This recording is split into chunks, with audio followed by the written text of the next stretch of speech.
Magandang araw po. Ang tunay na Diyos po ay hindi maaring magkatawang tao. Pakinggan niyo po ang kanyang pahayag mismo sa Biblia. Ganito ang sinasabi sa Malakias 3:6, sapagkat ako ang Panginoon ay hindi nababago. Kaya't kayo o mga anak na lalaki ni Jacob ay hindi nangauubos.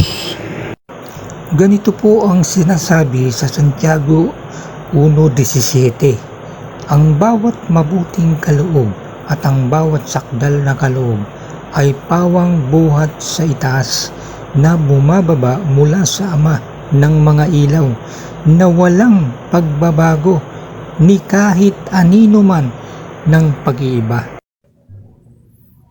Malinaw na ang Diyos ay walang pagbabago ni anino man ng pag-iiba. Kaya ang turo na nagkatawang tao ang Diyos ay sumasalungat sa sinasabi mismo ng Diyos at ng mga apostol. Marami pong salamat.